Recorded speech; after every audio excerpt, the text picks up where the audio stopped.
Welcome to the Foul Play YouTube channel. Thank you so much. Thank you so much. Well, thank you and welcome, beautiful people. This is the continuation of our weekly podcast, Reading with Uncle Ken, and we're on part 10 at the moment. My name is Dr. Silkman, and I'm from the Foul Play team. And I'd like to welcome, all of us like to welcome our listeners to the program. Thank you for coming on. And just to let you know that what we do here for the new listeners, we read specific parts of Ken Kratz's book. And what we do then is that I ask a series of questions to the panel to get their opinion. And for those who have been living on Mars or under a rock, Ken Kratz wrote a book several years ago entitled Avery, the Case Against Stephen Avery and What Making a Murderer Gets Wrong. He did 2 editions to the book because after Making a Murderer Part 2 came out, he added a few additional chapters to his book. And let me assure you that we're going to be covering the entire book. There are 16 chapters altogether, and the book is relatively short, mercifully. It's only 196 pages. And we will cover the whole book, good, bad, and ugly. And as you know, if you've been listening to last week, chapter 4, we covered chapter 4. And that's essentially when Ken Kratz absolutely destroys Stephen Avery's character. It was a very hard chapter to go through, but I think it revealed more about himself than what it did with Stephen Avery. It was a very tough chapter to get through. First of all, I'd like to welcome all of our supporters. We have so far reached 1,370 subscribers, which is awesome. We're just over a year old, and it's just so fantastic for your support. If you do like what we do, guys, I urge you to subscribe to our channel and also to give us a thumbs up if you like the podcast. If you don't like the podcast, that's still good. Please let us know. We try and improve, and we take your suggestions very, very seriously. So joining me today on the panel, we have Alice, we have Bibi, we have Checking Convictions, we have Jack 61, we have Susan, we have Zoe, and we have Sammy. And guys, if you've got questions, put them down in the chat, and Checking Convictions and Sammy will be monitoring the chat. The only thing that I ask you guys is please be civil, show your etiquette, and don't make things personal. All right, guys. It's everyone's got their own opinions, but it's important to pay a respect. That's very, very important.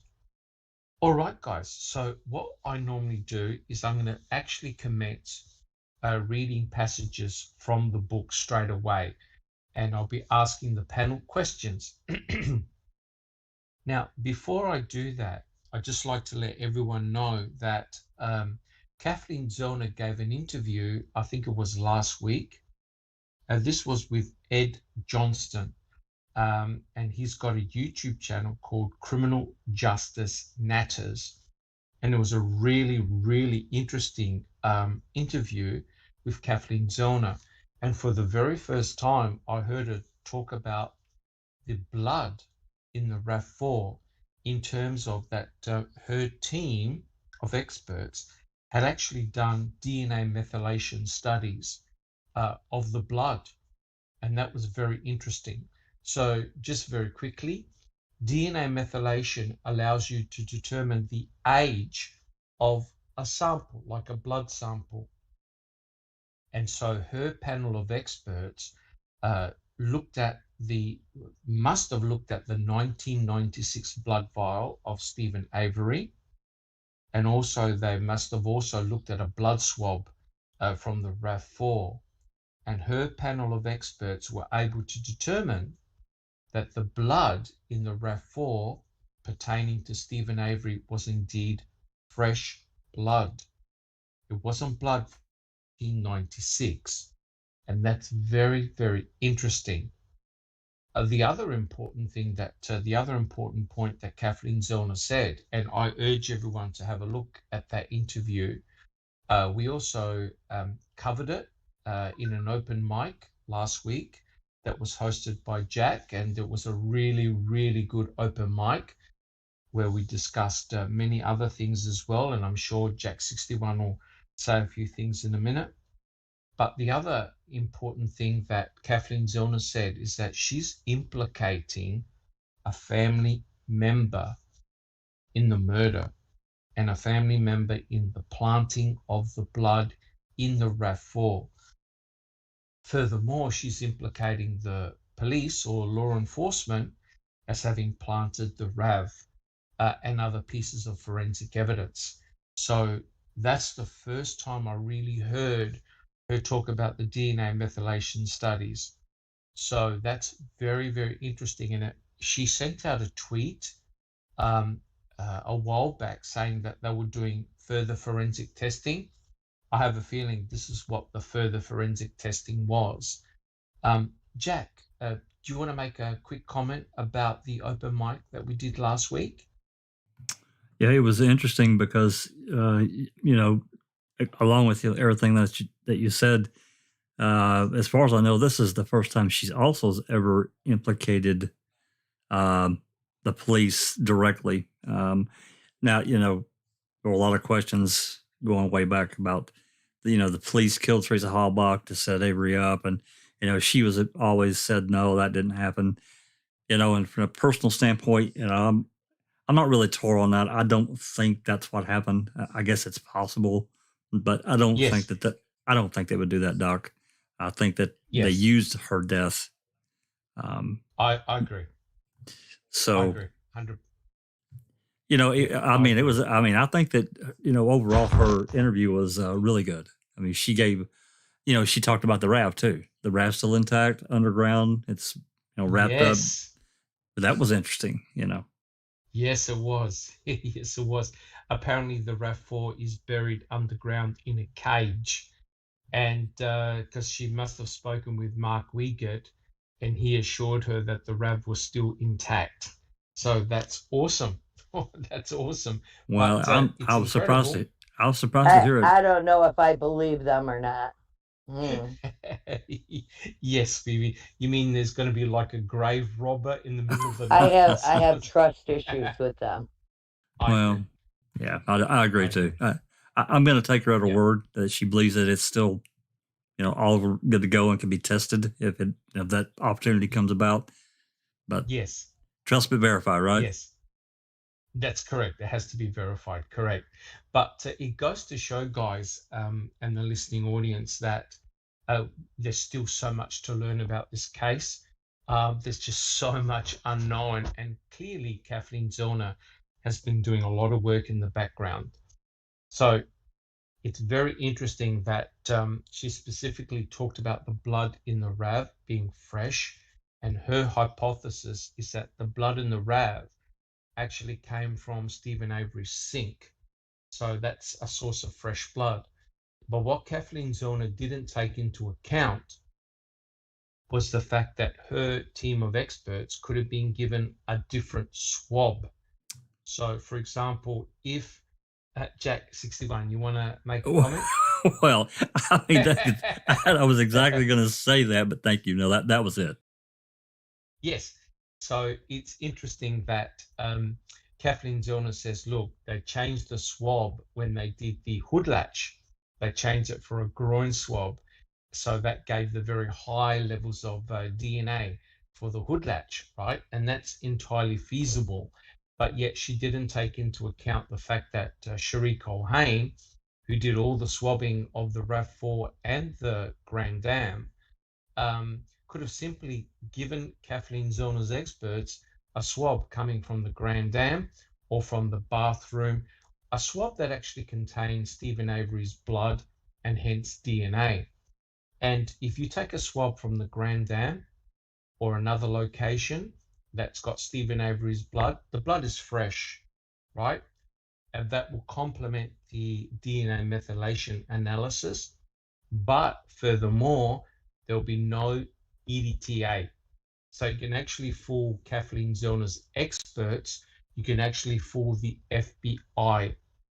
It's not hard to do. All Cherie Cohen had to do is swap a few swabs, and that's it. It's just a shell game. No one will know any difference. Check 61. They had his Grand Dam full of his blood drips. So there's That's all kinds correct. of Q-tip swabs available that, just like you said, could That's have been correct. swapped. So That's correct. And I had done a presentation a while back where I looked at all the blood swabs.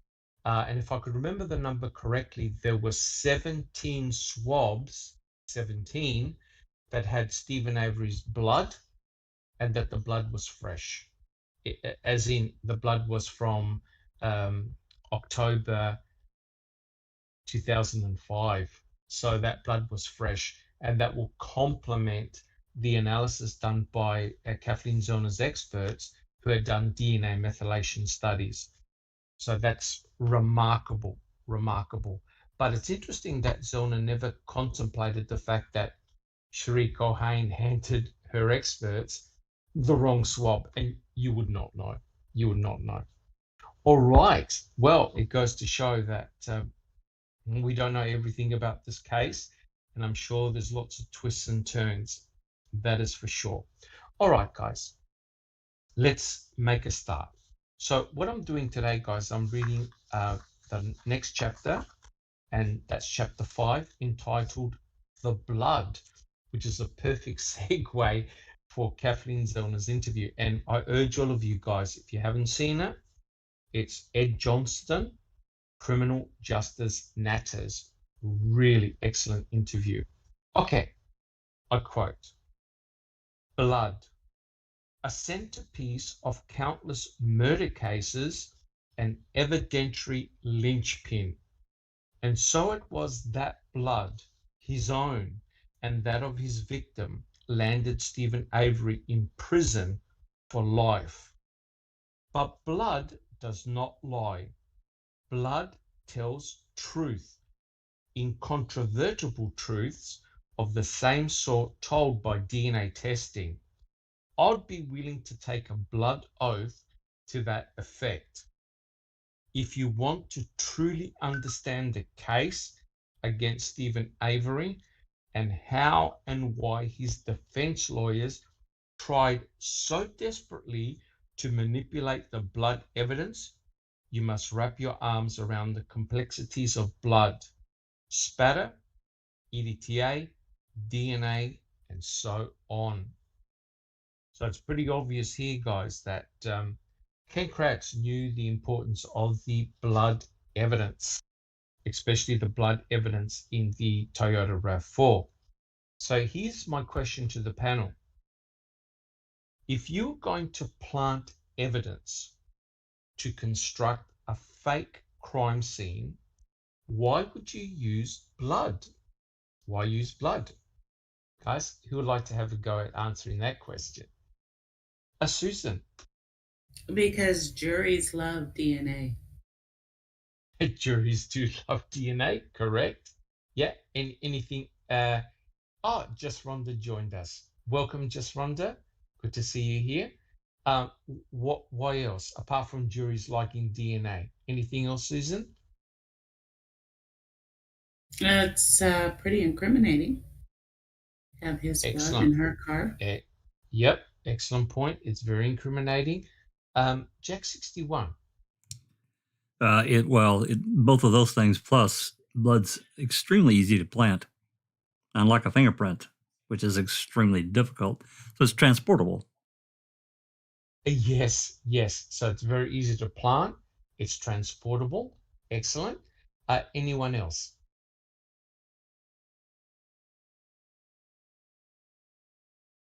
Bibi. It can even be rehydrated if it's dried. Blood relatively can easy. potentially be, blood can potentially be rehydrated. Yep.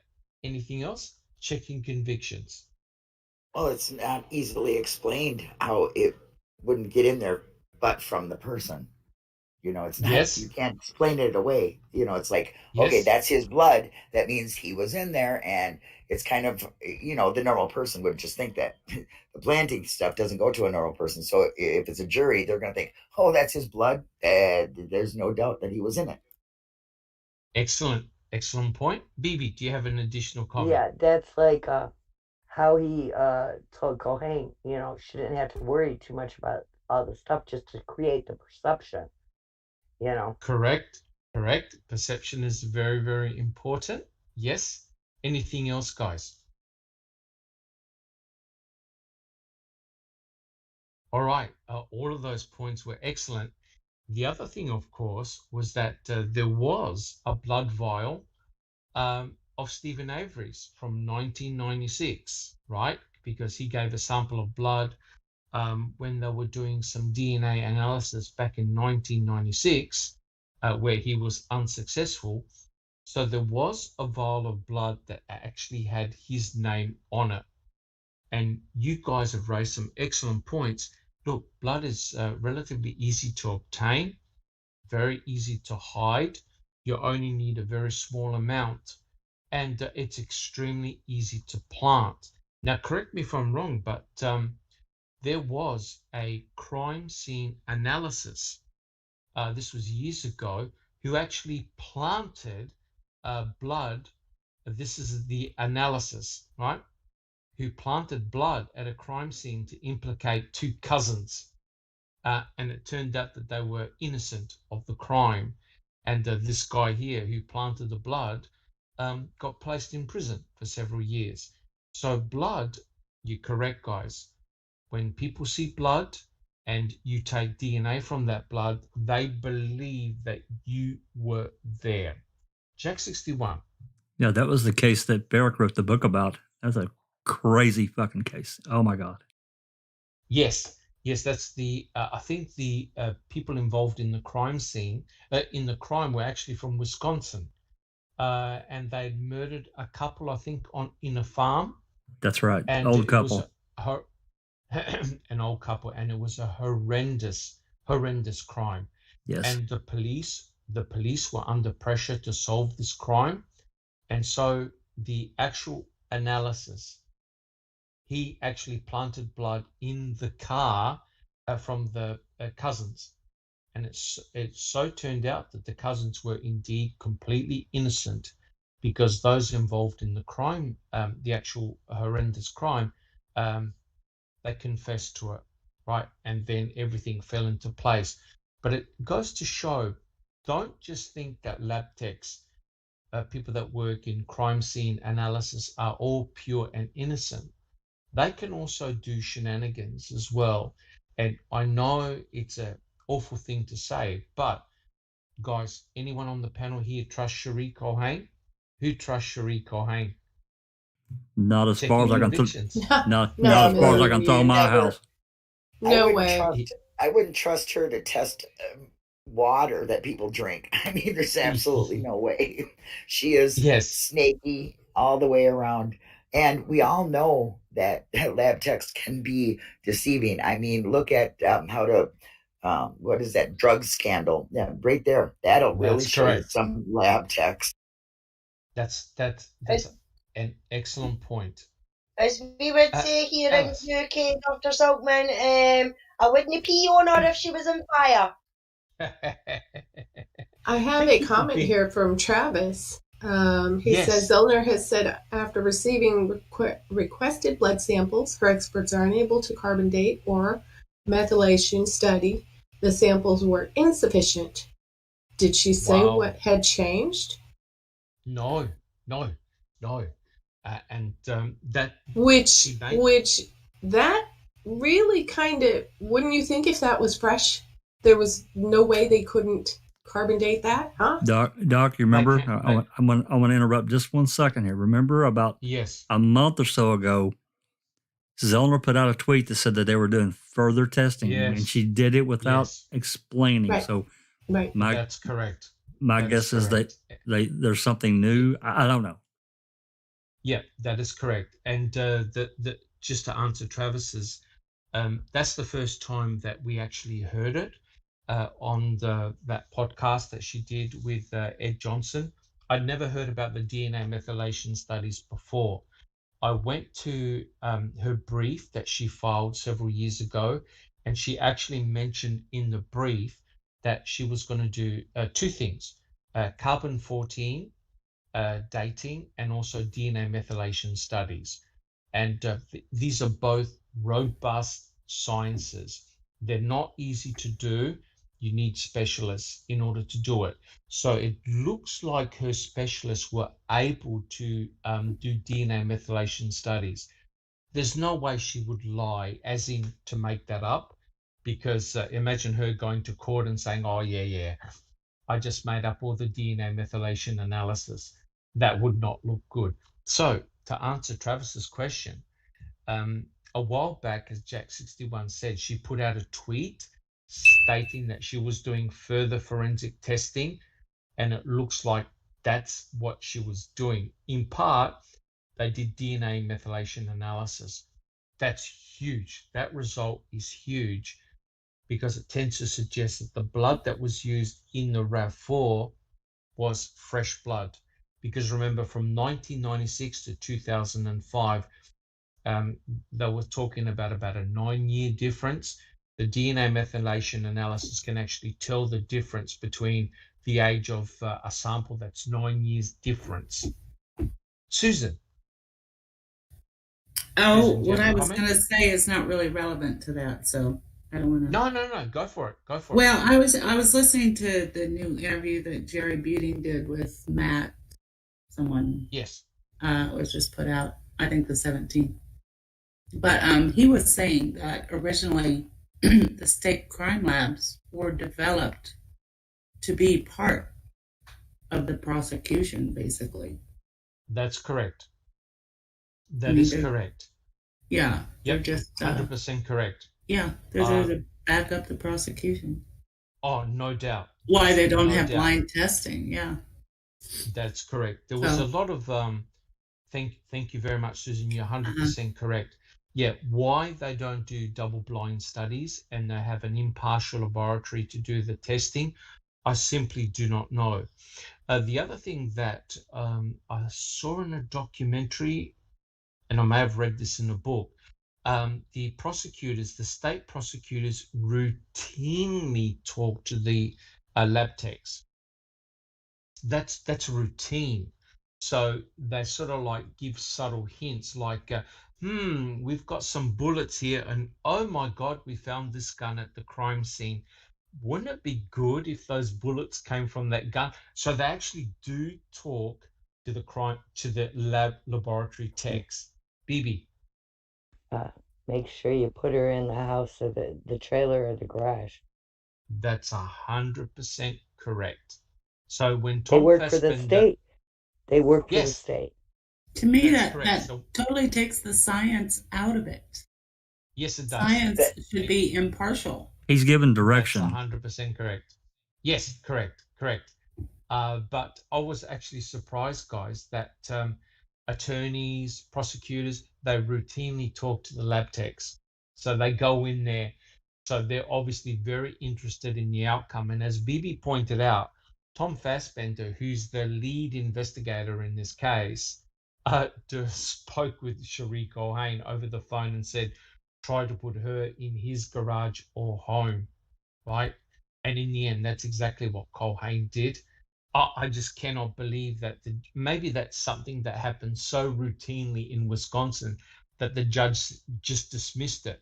Because trust me, if that occurred in Australia, they would have tossed the case out.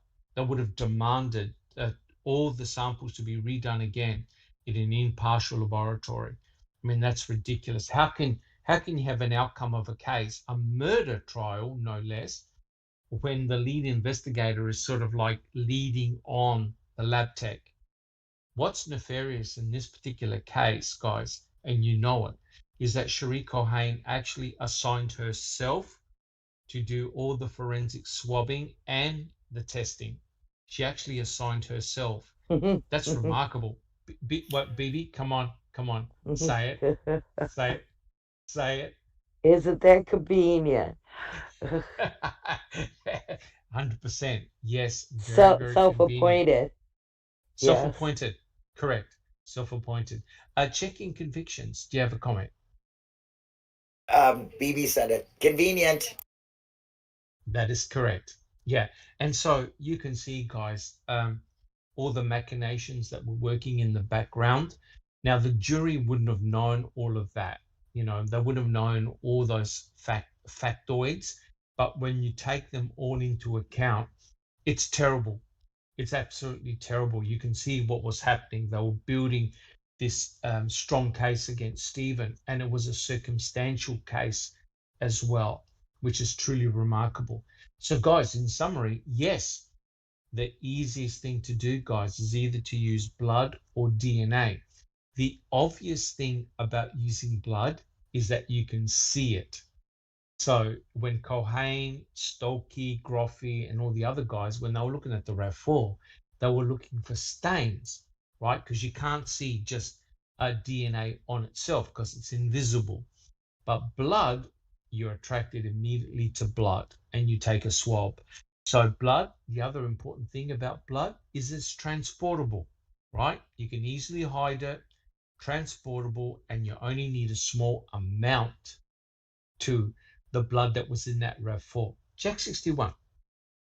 I don't know if maybe someone mentioned it and I've just forgotten, but remember the visual impact and remember the open mic where we looked at the back of the RAV and how the contrast had been altered on the side Correct. panels. Remember? So the visual impact to a jury is like, holy shit, look at that. Look at that that blood. So the visual impact is very important.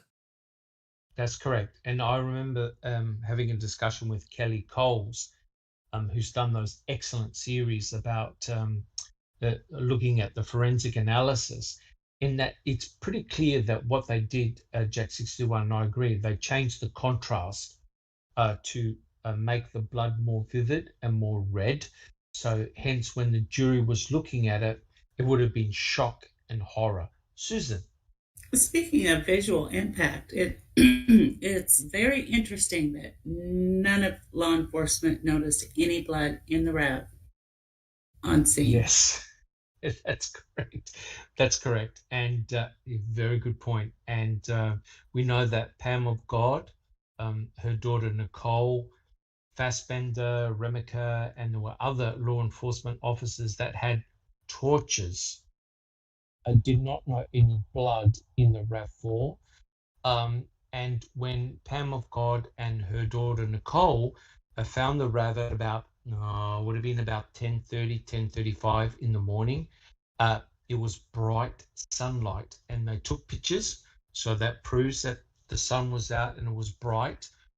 Pam of God was able to note bottles and other paraphernalia in the front seat, but she didn't note any blood. And remember, the black CD case, which was on the passenger seat, had 50% covered in blood, in a blood smear. No one had noted that. No law enforcement officer had noted that. And that's pretty remarkable when you think about that. Susan. And also, that they had to look at the ignition to see if the keys were there. 100%. 100%.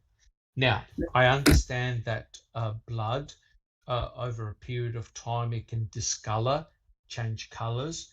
But jeepers, I mean, when we have a look at the crime scene photos and you look at the ignition area, it's pretty obvious that there's a blood stain there. Guys, do you agree?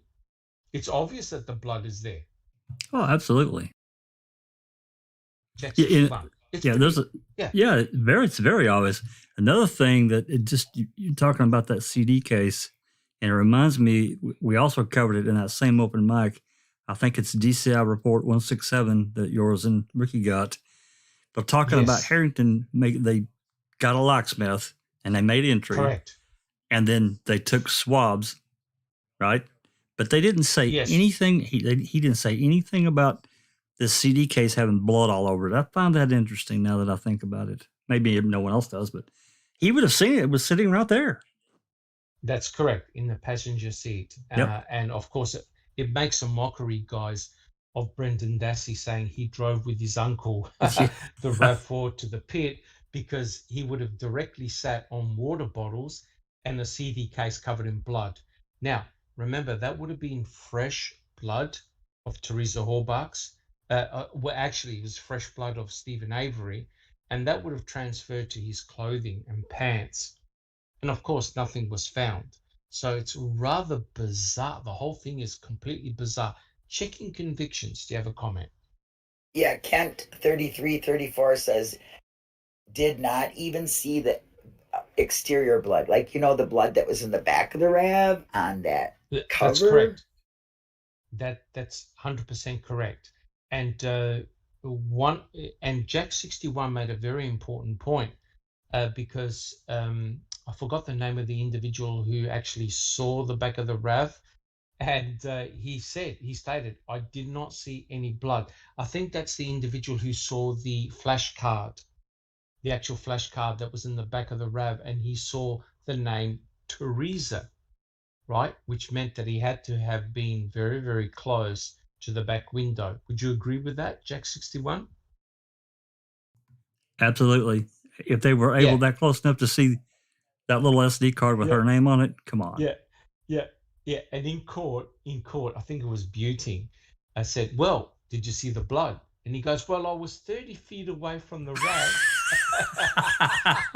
RAV. Okay. Yeah. So in other words, they all got together, and it's pretty obvious that they were groomed by the attorneys, especially Ken Kratz, to say nothing, admit to nothing, because when they were talking to Pam of God, Nicole, they kept on shirking the question. They were asked, did you see blood? Did you see blood? Oh, it was dark. Did you see blood? Oh, the windows were tinted. Did you see blood? Oh, I really wasn't noticing, until they had to say, ma'am, did you see any blood in that RAV4? No. So in the end, they had to admit that they saw no blood. And you're correct. Pam of God, being a private investigator, or she had done 10 years of private investigator, would have definitely checked the ignition, because as Jack 61 alluded to, he checked to see if the keys are there, right? That's the obvious place to check. And you also mentioned the fact that they got a locksmith to come and open the door of the RAV4, because when Groffy went there, he was asked, well, how did you find the RAV? Was it locked or unlocked? And he said the driver's side door was unlocked, right? Now, there's no way they could have made a key in that short of a period of time. So it's very likely they used a Slim Jim to open that door, because you need a special code in order to make a key. And the crime lab did eventually make a key. That begs the question, when was that door opened? And the mere factor is, did law enforcement have time? Just talking about a scenario here, did law enforcement or a third party have time to put in those 6 drops of blood? And the answer is they had plenty of time. Guys, would you agree with that? Absolutely. Jack 61. Absolutely. Correct. So there's something weird going on here. Everyone who saw the RAV at the Avery salvage yard, not one person mentioned blood. But it's interesting because Brutus, the cadaver dog, did a hit at the back of the RAV4, right? But nobody, of course, entered the RAV4 at the Avery salvage yard. As far as we are aware, nobody entered into the RAV4. But we know that there was blood on the back door of the RAV A23. So the question is, what did Brutus hit on? Any blood in the RAV, or was it the blood that was outside of the RAV? Jeepers, that blood being on the outside, Brutus would have smelt that for sure. Would have definitely smelt that. Guys, any comments? Well, what area did he go to? Did he go to the back? The back of the RAV, correct. Yeah. Then I would believe it would be the exterior before he would smell the interior, if it was there. That's all I'm saying. Yes, that's a possibility. So if someone is saying, oh yeah, but Brutus hit, which meant that there had to be blood in the RAV, that's not necessarily the case, because we know that there was blood on the RAV on the exterior. Sammy, did you have a comment? Yep. Kent here in the chat says, I still believe the RAV was taken to Appleton or Wausau Crime Lab prior to taking to Madison. That's possible, because there's a missing hour. Right? People have done the time. Actually, I think it's closer to 2 hours, isn't it? It's like an hour and 45 minutes or something, I think. Well, it's over an hour. So they must have been either driving very, very slowly, or they drove somewhere else. Yeah, I know I'm only speculating, but you're correct. That's an excellent question. We don't know what happened. So to plant those 6 drops would have taken maybe 1 or 2 minutes. With a dropper or a swab, it would have taken no more than 2 minutes to do. So it's not a very long process in order to plant that blood. But guys, we're only on question number 1. And it's pretty obvious that you use blood if you're going to frame somebody or set somebody up. Use their blood, because the jury will say, what's your blood doing inside the victim's vehicle? Can you explain that? And when Fassbender and Wiegert put that to Stephen, he was completely shocked. He had no idea. And not only that, guys, Stephen never even came up with an excuse or a reasonable excuse why his blood would be in the vehicle. He was completely shocked. He had no idea. All right, guys. Any additional comments about that? Okay, awesome. And that was only question number 1. All right, so question number 2, and this again pertaining to the blood. I quote, fully visible smears. Now notice what he just said. Fully visible smears and drops of blood were found in Teresa Horbuck's RAV4 on the front passenger seat, the driver's seat, the floor near the center console, on a CD case, on the dashboard near the ignition, on a panel between the rear door and cargo area, and pooled on the inside wall of the cargo area itself. If you watched Making a Murderer, you probably came away regarding the blood evidence in a sinister, nefarious light, as proof of a conspiracy, proof that now note this, proof that 2 dedicated Manitowoc Sheriff deputies with spotless records had sneaked into that SUV and squeezed droplets of blood from a purple top vial stashed in their pockets. Here's the question. Who ever stated during the trial that 2 dedicated Manitowoc Sheriff deputies planted blood in the RAV4? Who would like to answer that one?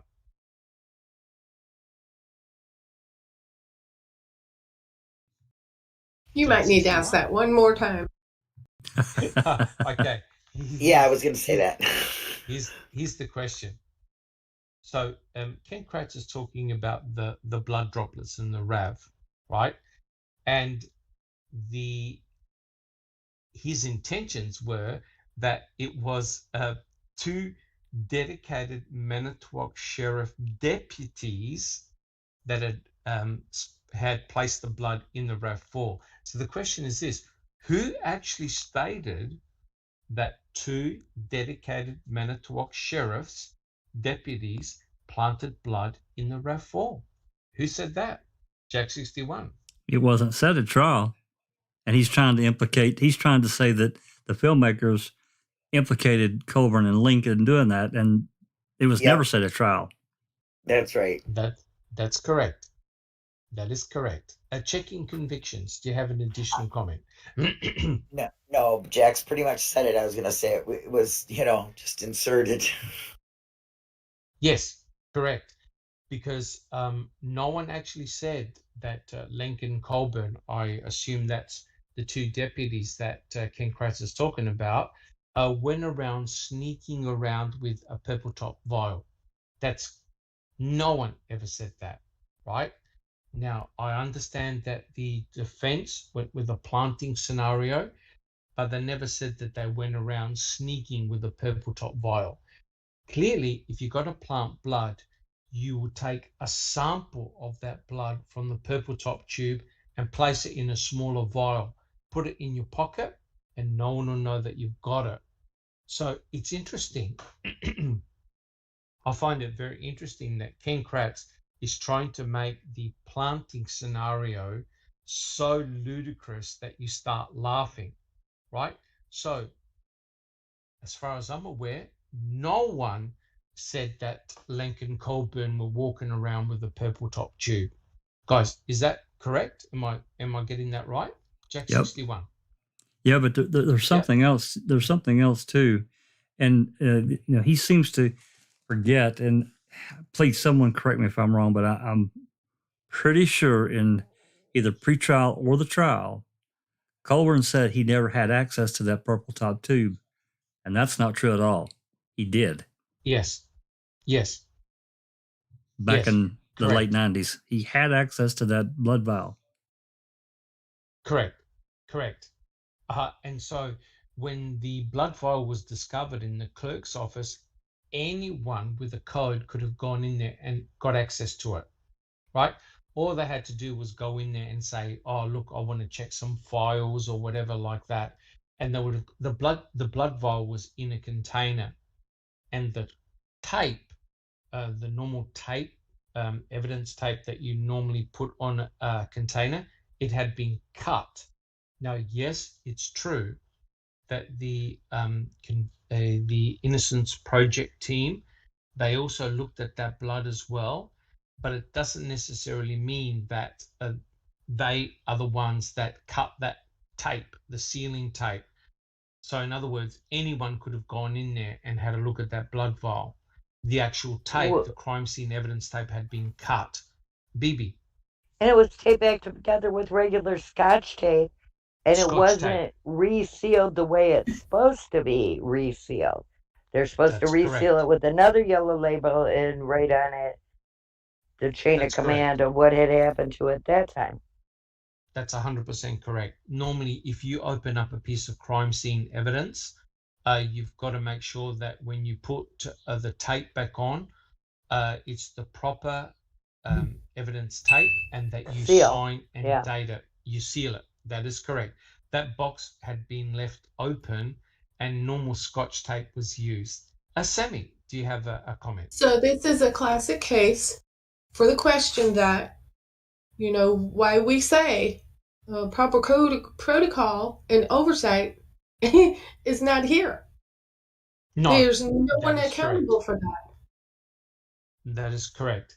And that's why, guys, Ken Kratz made the whole scenario ludicrous, right? So, and he did that during the trial. He scared all the jury, right? Your cops.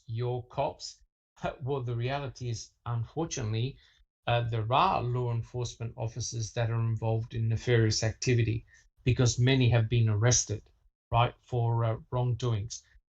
Susan, do you have a comment?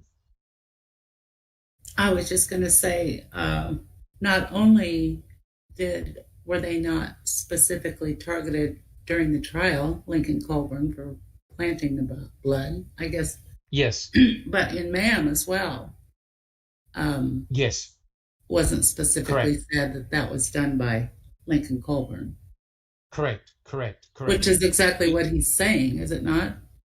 Yes. That's why he's bringing up he didn't actually name the officers, but it's pretty obvious who he was talking about. Yeah. The two dedicated Manitowoc sheriff deputies. He's talking about Lincoln Colburn. BB. Thank you, Susan. And if anybody came close to pointing them out, it would be Gene and Jerry. Correct. It's because they were implying that they used the purple top tube to plant the blood with. That is correct. Unfortunately, one of the Wisconsin laws is that you actually can't say in court, "Oh, we believe that a third party was involved in planting." You actually have to name names. I wasn't aware of that. It's a Wisconsin law. You can't imply a planting scenario. You actually have to name names. And unfortunately, that's exactly what the Buting and Strang had to do in court. They actually had to name Lincoln Colburn because they couldn't use as part of their defense and say a third party did such and such. Sammy.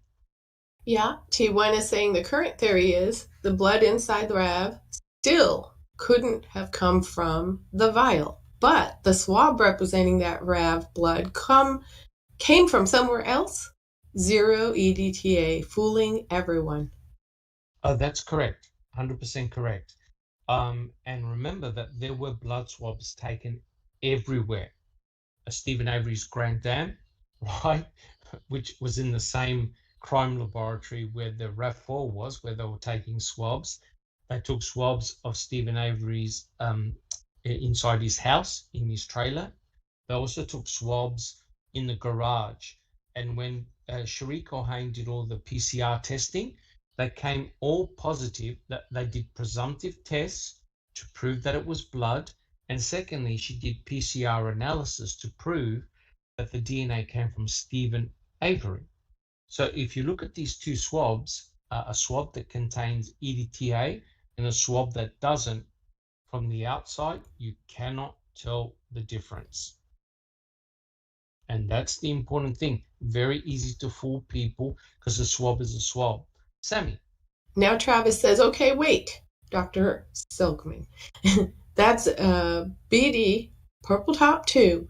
I've never seen a lab pull the stopper to obtain or allocate. Have you? Not either. Well, my niece says they do. Yes. Normally what you do is when you take blood, first of all, when you take blood or give blood, there's a dual pointed needle. One end of the needle goes inside the purple top.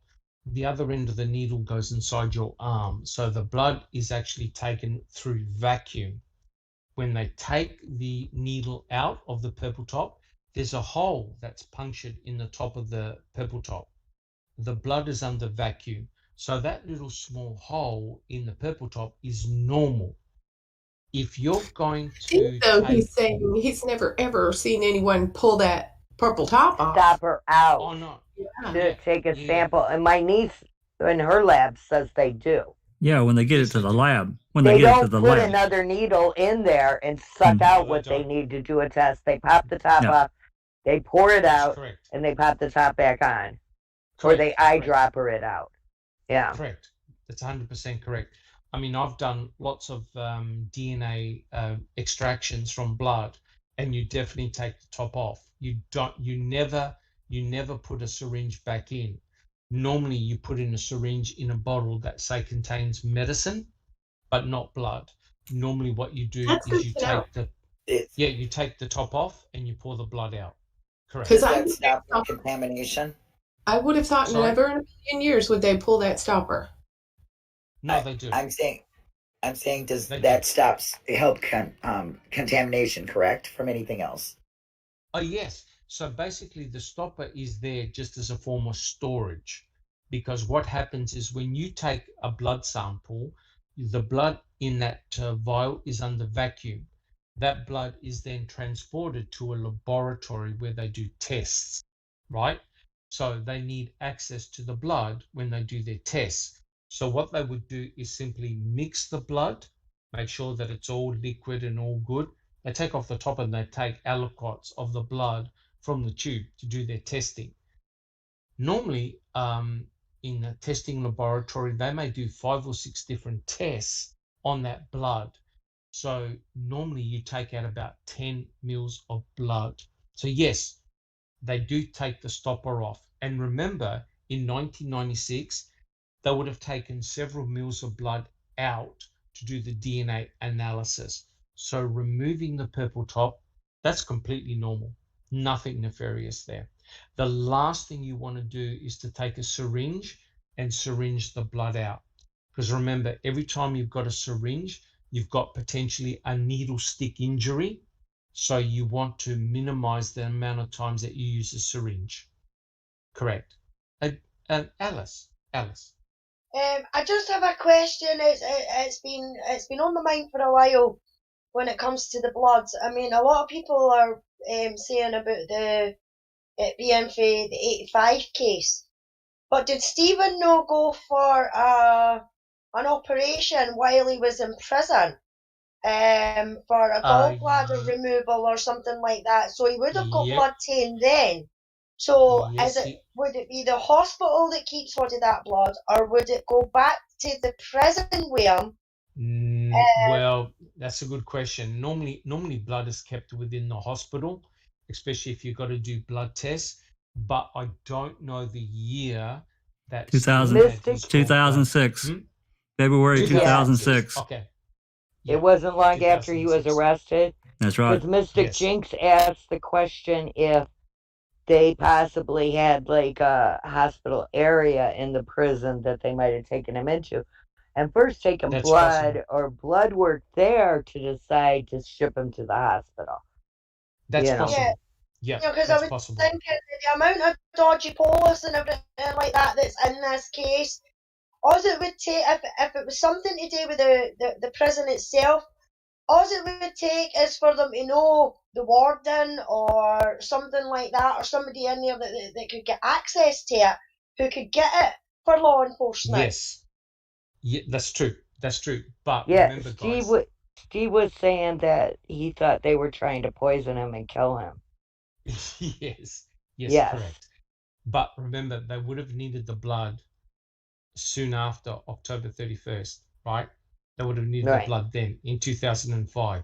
Any blood subsequent to that is really irrelevant, because they would have had to have seeded the blood in that RAV either on November the 5th, November the 6th. So they needed the blood then, right? And remember, the blood in the vial in 1996 could have been accessed by anyone who had an access code. The blood in the vial was not stored in a safe or anything like that. It was placed in a box with all his files. It was all just dumped in a corner. So potentially, if you had nefarious intentions, you could get access to that blood relatively easy. And yes, there is evidence, to answer Travis, there is evidence that the top was indeed opened, because the blood formed crystalline structures near the top. That meant that oxygen got into the blood vial. And in 1996, they would have taken blood from the blood vial to do DNA analysis. Perfectly normal. They would have taken several mils of blood. I've prepared DNA from blood hundreds of times during my PhD. And we normally use 10 mils of blood. You have to spin the blood down in order to get to the buffy coat, the white blood cell layer. But in this particular case, they didn't need that. They just needed to take some blood. The blood would have been in liquid form because it had EDTA. All you need is 0.5 ml of blood, a tiny amount of blood, put it in a little tube, done. No one's going to know. Yeah, that's why I was wondering, when was it he had that operation for his gallbladder? Yeah. Was it before or after, because that could be another sort of a line that you could go along. Maybe it wasn't necessarily the blood that was took from in 85. Sure. If he'd been in hospital between 85 and 2005, there could have been blood in there somewhere, Yes, but the only problem with that, Alice, is that someone with nefarious intentions had to get access to that blood and gain permission whereas the blood in the blood vial was in the clerk's office.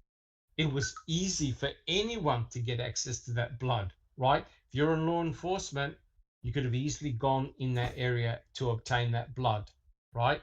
And all you needed was a code to get into the room, done.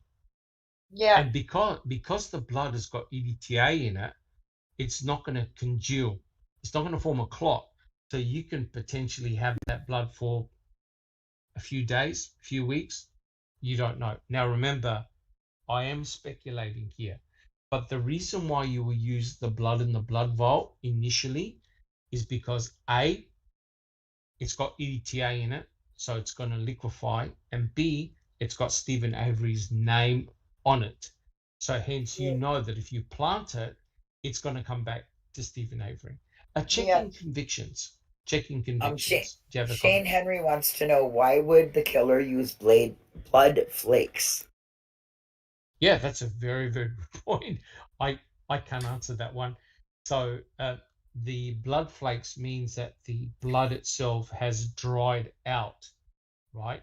And potentially coagulated, I think, and formed flakes. If the blood coagulates, it can't be blood that's got EDTA in it. Okay. Because blood that's got EDTA, you prevent coagulation taking place. But then again, it could represent blood that has dried out, right? So remember, Kathleen Zellner's experts used blood, and they placed it on a sink and they let the blood dry out. I think, Bibi, you did an experiment with your own blood. Is that correct? Right, yeah. I put it on a porcelain plate and it shattered and broke apart and came off the porcelain very easily. And it was very easily rehydrated too. Right, correct. So that blood would represent blood that's been desiccated. In other words, all the water has evaporated from that blood, and it will form a crust. But yeah, I think there was blood flakes on that front floor because they were in the process of working on rehydrating some blood, and oops. That's possible. If you believe Kathleen Zellner's experts, the blood is fresh. That is, it doesn't contain EDTA, and the only source of fresh blood would have been from Stephen Avery's sink, right? So I don't know. That could be completely outrageous, or it could be true. Checking convictions. Do you have There's quite a few questions in the chat. They want to know basically, what are your take on blood flakes? Where do you think they could have come from? And could they have come from the vial itself? Yes, because if you actually look at the blood vial itself, around the top where the purple top is, you can see that the blood is actually dried out. So if you get a spatula, that will form a crust. So oxygen has gotten into the blood vial and it's formed like a crust-like structure. The other possibility is that part of the blood was dried, and so all the water had been evaporated from the blood and it will form a flake. So you're correct, guys. Fresh blood, you're not going to bleed blood flakes, right? But I believe that Culhane tested one of the blood flakes and it came back as Stephen Avery's blood. It's very, very interesting that it would actually form a flake. Bibi. Well, and one other thing, when I did that test, one of the drops of blood onto the porcelain plate turned out to look like the donut, like the shape of the one on his floor, on its own. Correct. And it was a dome drop when I dropped it on the plate. So yes, correct. A lot of people thought that it was still kind of liquidy, and they had Q-tipped the one in the bathroom right away, but it wasn't. It could do that on its own. It can make that donut shape for whatever reason. Yeah. Yes, it splashed. So if your blood hit at 90 degrees directly on top of the porcelain, it'll splash out and it forms like a donut because it dries in the center and then you've got that donut shape. 100% correct. But yeah, the blood flakes are definitely a bit of a mystery. The other thing, just one quick comment.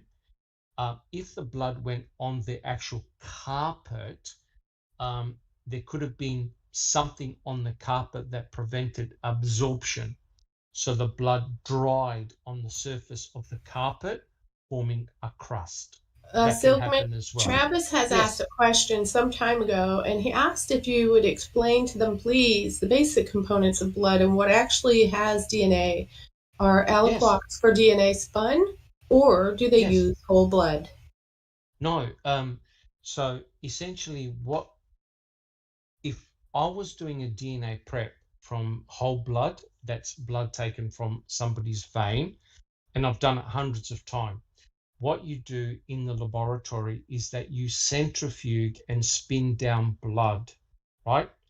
And the blood cells are heavy and they spin down to the bottom of the tube. So if you've ever seen a tube of blood, whole blood, that you centrifuge, you get a layer of blood cells at the bottom of the tube. The red blood cells do not contain DNA. Okay, that's an important point. Red blood cells do not contain DNA. It's the white blood cells that contain genomic DNA. So if I was preparing a DNA sample, I will spin down whole blood. I would remove the fluid that's on the top of the tube. The fluid that's on the top of the tube is called plasma. It's got no cells in it, but it contains a lot of proteins, clotting proteins, fluids, salts. You remove that. Right on top of the red blood cells is this coat. It's called a buffy coat, and it's whitish in color, and that coat is rich in white blood cells. Those white blood cells contain genomic DNA because they contain a nucleus. So I would extract DNA from the buffy coat. However, if you're going to plant blood, you just use whole blood. So if you take a droplet of blood contains millions and millions of cells, red blood cells, platelets, white blood cells, neutrophils, all sorts of stuff. When you take a swab of that spot of blood, on that spot that you've just taken, there's enough white blood cells for you to do a DNA extraction. So you don't extract DNA from red blood cells, you actually extract DNA from white blood cells. So you don't have to spin the blood down if you're going to do planting, you just use whole blood. The PCR technique is very, very sensitive. You only need a small amount of DNA. Travis, I hope that's answered your question. Thank you. So you just use whole blood for planting. You don't need to spin it down. But in a laboratory, if you're extracting just DNA, you spin the blood down and you take the white buffy coat. That's a rich, rich source of DNA. You get a huge amount of DNA. I've done that hundreds of times. No problems at all. But for planting, you just use whole blood. All right, guys. Are there any other comments? Some really good questions. Okay, so as far as I'm aware, no one said that Lincoln Colbert were running around with a purple top tube, right? I think that's just Ken Kratz using some poetic license just to make the whole scenario look ludicrous. Okay, guys, our third question.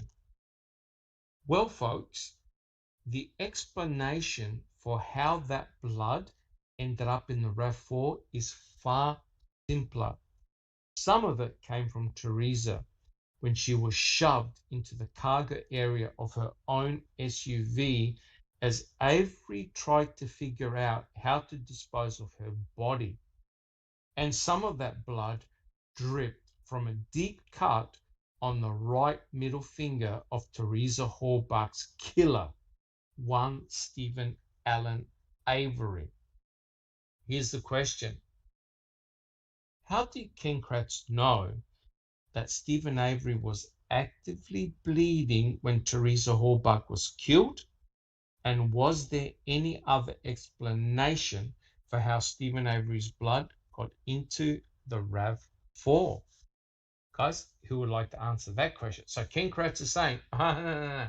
That blood came from Stephen Avery's right middle finger because he was actively bleeding. Jack 61. Well, I'm just going to call bullshit on that, because the main reason I call that is because there's no apparent mixture of any of Stephen's blood in the back of that RAV. Nothing. And I would imagine they looked. So, the blood, I think about the blood drips inside the RAV that are in the front and then towards out the right back passenger door. Is there, from a reasonable standpoint, there's no blood on the steering wheel. There's no blood on the gear shifter. There's multiple places. If he was actively bleeding, I feel like that there would have been blood drips, and none in the back. None in the back. Correct. If I'm not mistaken, they took that thing apart, didn't they, in the end, and sent portions of it out? So would they not have noticed if it dropped, the blood droplets from actively bleeding dropped in places you couldn't see with your plain eyesight while it's put together? I'm just... No, that's an excellent point. The FBI took all the seats out. They literally took the RAV4 apart. They took all the seats out, and they actually used a laser scanner, and they scanned the seats and they scanned the inside of the RAV looking for fingerprints. They found none of Stephen's. They found none of Brendan's. Otherwise, that would have made front page news. If they found no fingerprints, don't you think they would have seen blood? Yes, correct. And Jack 61 made a very important point, but we'll discuss that in a second. Checking convictions. Do you have a comment? Well, I was just going to say, if he's actively bleeding, that would mean that he has blood on everything he touches.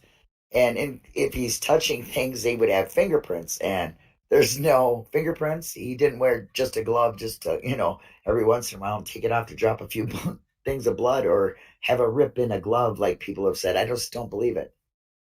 Yep. Excellent point. From the moment that he actively is bleeding till the moment he leaves that scene, there should be bleeding, period. And it would be all over. Yes, there's no question about that. Bibi, do you have a comment? Well, there's also a big flaw in that, because on the back of the car, there's a blood stain that doesn't belong to Steve or Brendan. So, where did that come from? Why aren't they concerned about that? Why does nobody talk about that? Correct. And that's an excellent point, Bibi. And that, of course, is A23. Susan, and why did she not get a full profile from that?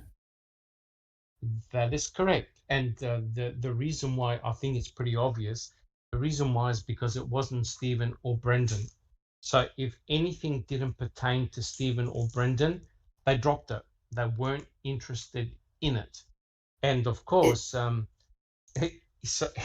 yes, checking convictions. Is there a reason why they wouldn't get a full profile on a blood stain like that? No, just sloppy science. You have to just take Culhane's word for it, that she had obtained a partial profile. But here's the amazing thing. She did not go back and redo the experiment and say, okay, I didn't get a good DNA sample, let me re-extract it again.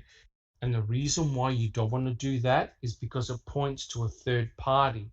That means at the very, very least, guys, we have 3 genomic DNA profiles in that RAV4. We've got Teresa Halbach, we've got Stephen Avery, and we've got a third unknown party. Now, wait for it. That individual bled. It's not that they left their fingerprints or they left their DNA. That person was bleeding. And what is the state saying happened to Stephen Avery? They're saying that Stephen bled. Yet we have a sample of blood, A23, on the very back door handle that you have to open in order to put Teresa Hallbuck in the back of her RAV, and no one seems to care. No one from the state seems to care. Guys, what's happening here? Jack 61, do you have a comment? Well, one more to add to the mix. Now, they didn't do a profile, but they did take stains of the back of A13A, which was the SD card. Now, that is correct. That wasn't blood. However, why didn't they run that for a DNA profile? So that falls in this category of A23 in my opinion. Well, kind of. They didn't run it, but I just don't understand why they didn't. But to add to the rest of this mix here that we've talked about, let's go outside the car. Of course, we had Fassbender beating the hell out of Brendan to find out, hey, would he do anything under the hood and talking about it? Yes. Okay, so if he's actively bleeding, you got two problems, Correct. Actually. Why is there no blood all over that key? That Culhane. Excellent point. So if we're actively bleeding, surely it would have been all over that key and fob. And that cloth thing, the connector, right?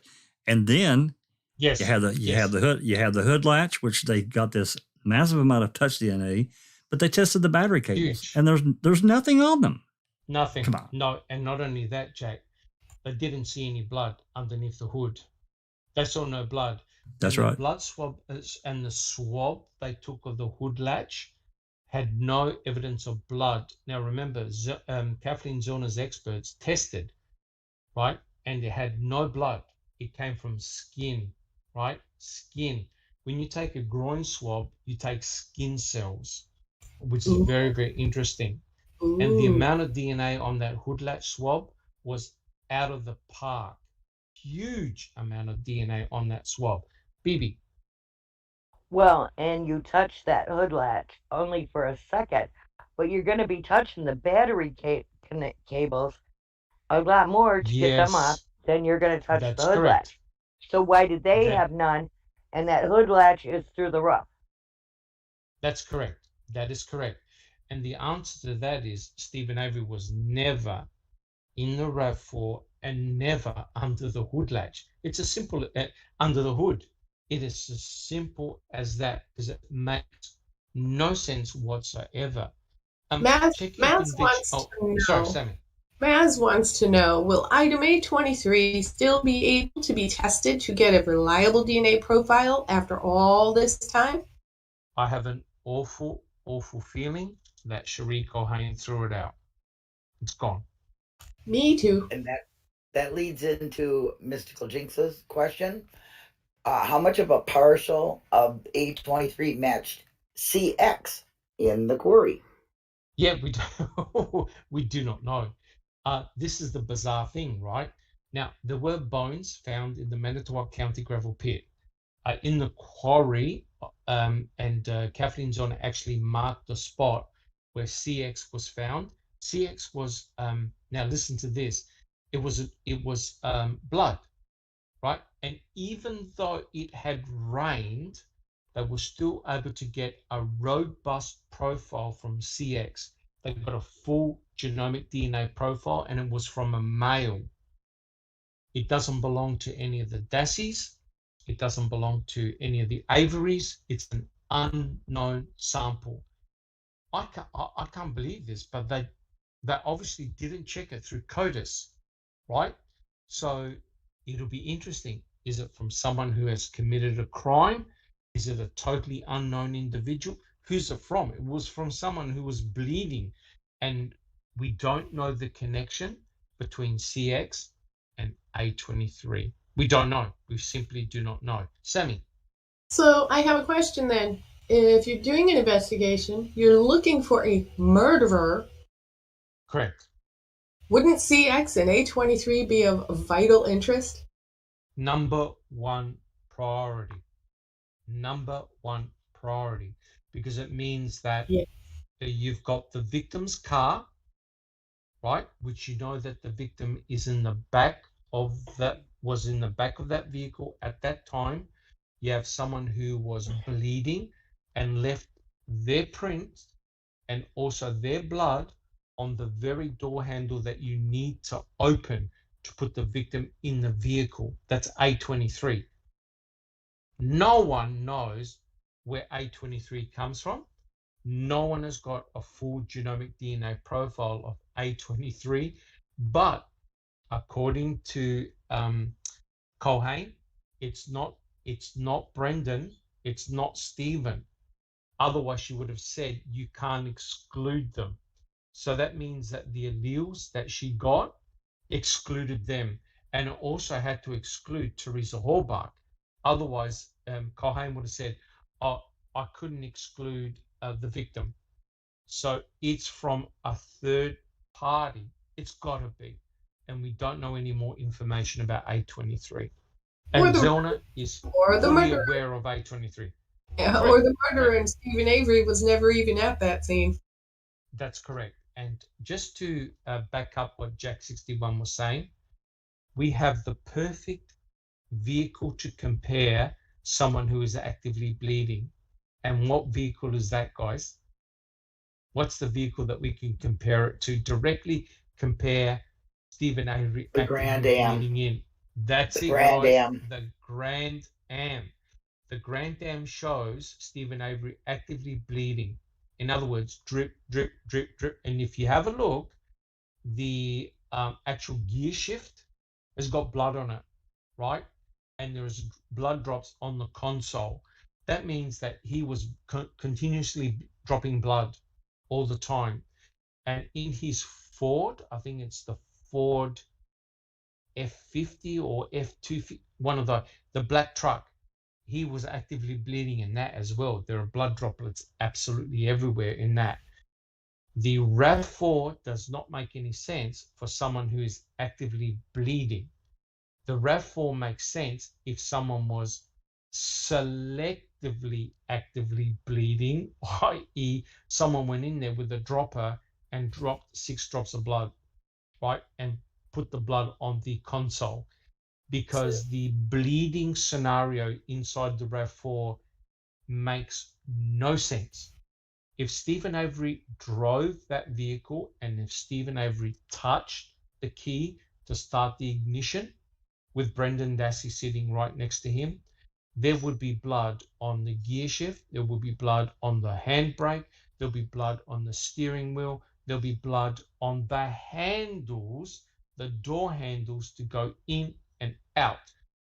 Months later, they swabbed the inner and outer door handle. There's none of Stephen Avery's DNA on the outer or inner door handle, but guess what? They found touch DNA of Teresa Horbach on the inner door handle, right?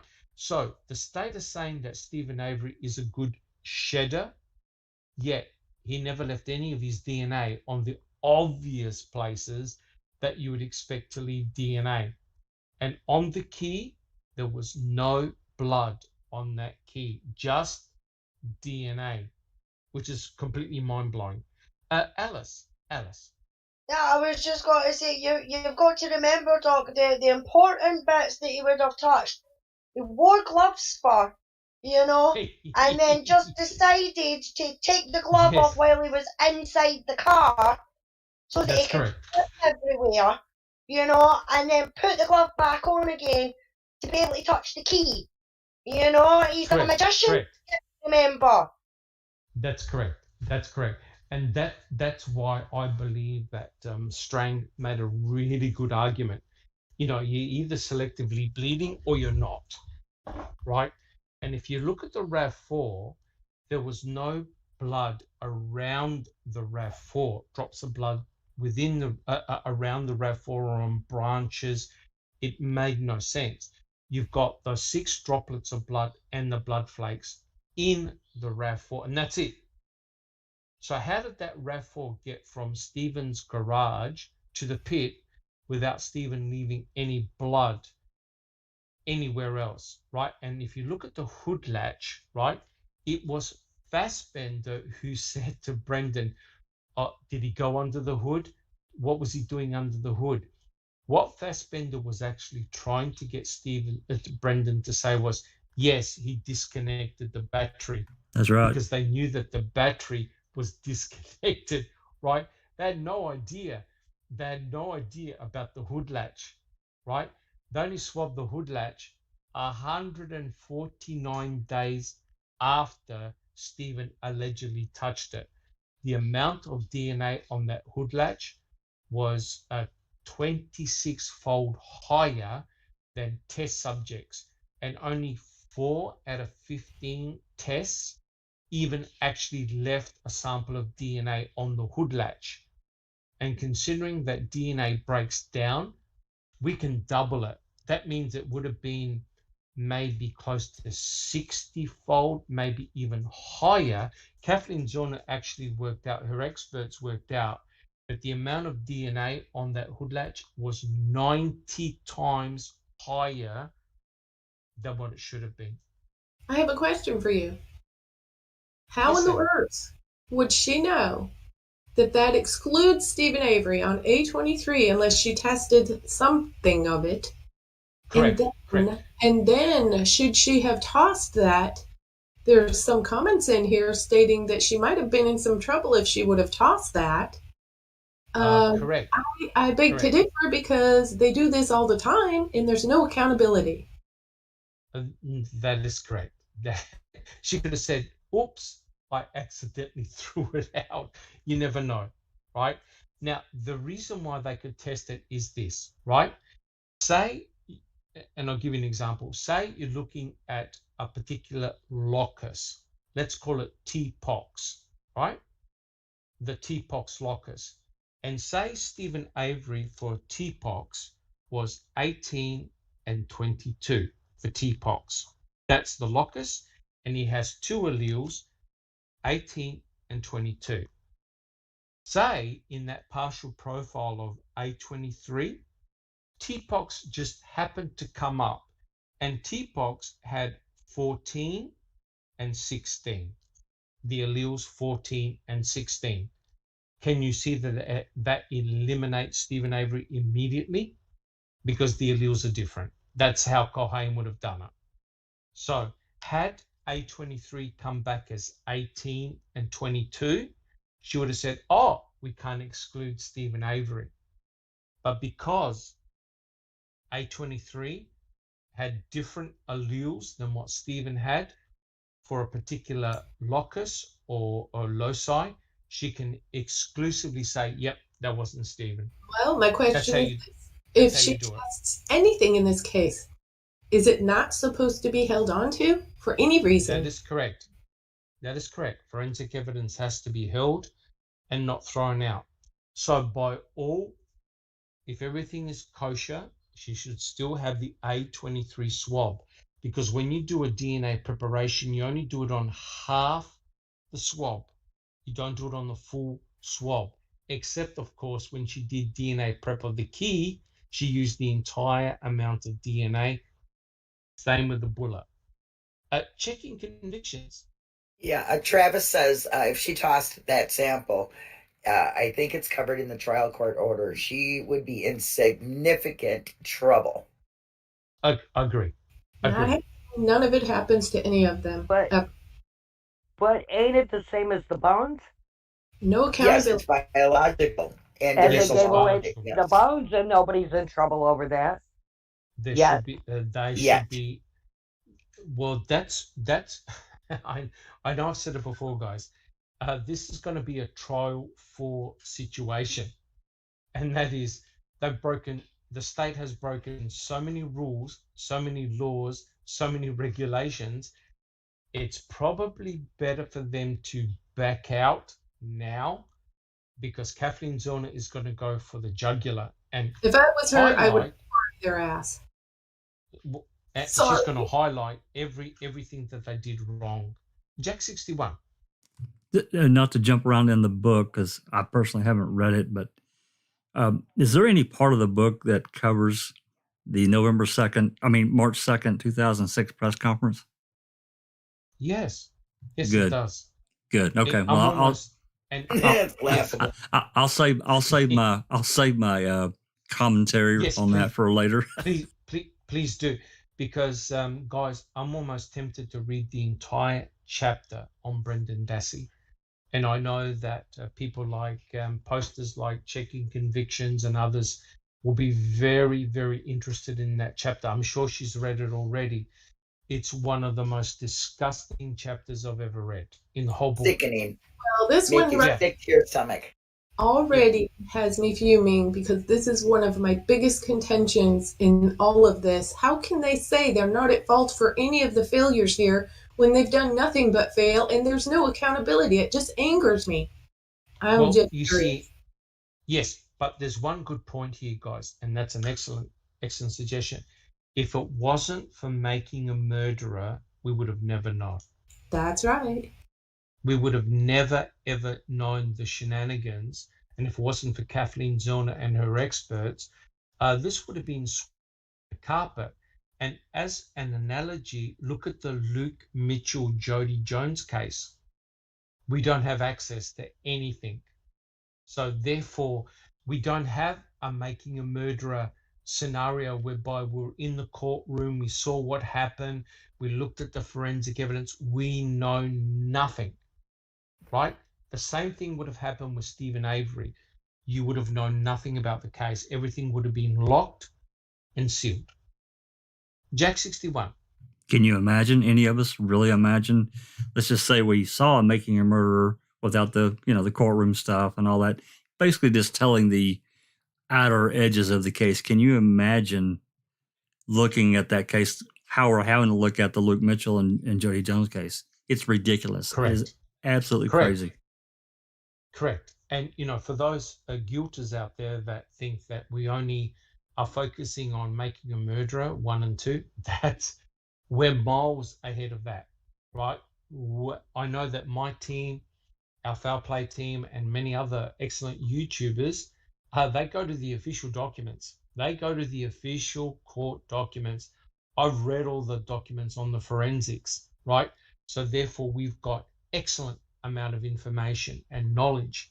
In the Luke Mitchell case, we got nothing, right? We've just got just a few documentaries, and we got Dr. Sandra Lee, of course, Lean, who's obviously has got access to a lot of material, but the general public has got nothing. So it's very, very difficult to study. In this particular case, we've got a lot of stuff, but there's a lot of stuff that they're not showing us. Checking Convictions.